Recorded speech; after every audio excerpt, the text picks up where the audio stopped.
Le prince Charles a fondu en larmes en entendant des histoires déchirantes de réfugiés et de personnes qui ont fui les zones touchées par le conflit. Le prince Charles s'est rendu mercredi dans l'ouest de Londres pour rencontrer des personnes qui ont été forcées de quitter leur pays d'origine et de chercher la sécurité à l'étranger et qui sont soutenues par l'église Holy Trinity Brompton, HTB. Lors d'une visite à l'église Saint-Luc à Earlscourt, il a rencontré l'Ukrainienne Andriy Kopylach et sa fille Veronika, tous deux impliqués dans le programme Alpha Christianisme à HTB. Monsieur Kopylach a expliqué à Charles comment il se trouvait déjà au Royaume-Uni alors que l'invasion de l'Ukraine par Vladimir Poutine commençait à sembler une possibilité réelle. Cependant, sa fille était coincée à Kiev, laissant le père craignant pour la vie de Veronika. Madame Kopylach a finalement pu quitter la capitale ukrainienne en embarquant dans le dernier avion pour l'Italie juste la nuit avant que les forces russes ne lancent leur attaque. Monsieur Kopylach a déclaré à l'héritier du trône, « Nous avons reçu un soutien formidable de la communauté ici. » S'exprimant après la visite du prince de Galles, l'Ukrainien a déclaré, « Il était très ouvert et il avait les larmes aux yeux. J'ai été vraiment impressionné par lui. C'était très agréable de rencontrer le prince Charles.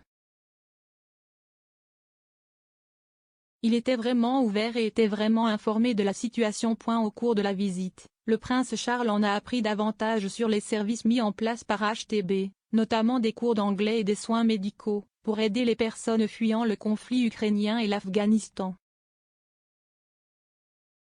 En parlant avec certains de ceux qui ont laissé leurs proches derrière eux, le prince Charles est apparu désemparé.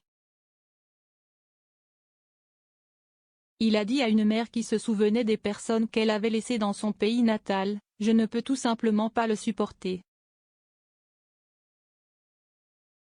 Une telle tragédie totale. » Ce n'est pas la première fois que le prince Charles visite HTB, dont le programme de réponse aux réfugiés a été lancé en septembre 2021. L'héritier du trône a rendu visite à HTB pour la dernière fois en décembre 2021, lorsqu'il a assisté à un service de lave à HTB Onslow Square et a rencontré des représentants des groupes communautaires de l'Église. Le prince Charles s'est exprimé à plusieurs reprises ces derniers jours sur le conflit en Ukraine, déclenché par l'invasion ordonnée par Poutine le 24 février. Il a d'abord qualifié la décision de la Russie d'attaque inadmissible contre la démocratie et la liberté le 1er mars, lors d'une visite poignante à Southend-Doncy, lorsqu'il a remis les lettres patentes de la reine qui ont transformé la ville bien-aimée de feu Sir David à Metz en ville. Le lendemain, Charles et son épouse Camilla, duchesse de Cornouailles, ont visité la cathédrale catholique ukrainienne de Londres. Là, le prince a raconté comment lui et sa femme avaient été émus par les informations faisant état de l'extraordinaire bravoure, générosité et courage de la communauté ukrainienne face à une agression aussi terrible. Alors que Camilla a été aperçue en train de pleurer à plusieurs reprises alors qu'elle parlait aux gens de la cathédrale, Charles a condamné l'agression vraiment terrible. D'autres membres de la famille royale ont fait entendre leur voix après l'invasion de l'Ukraine par la Russie. Le 26 février, Kate, la duchesse de Cambridge et le prince William ont partagé un message personnel sur Twitter.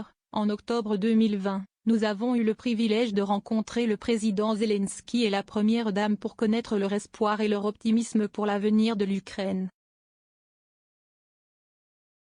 Aujourd'hui, nous sommes aux côtés du président et de tout le peuple ukrainien alors qu'ils se battent courageusement pour cet avenir.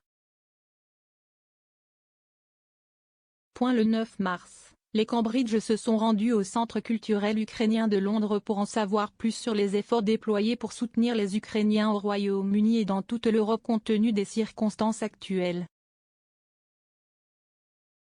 Kate et William en ont appris davantage sur les services offerts au centre et se sont entretenus avec Saleh Saïd, PDG du Disasters Emergency Committee, pour en savoir plus sur l'appel humanitaire en cours pour l'Ukraine.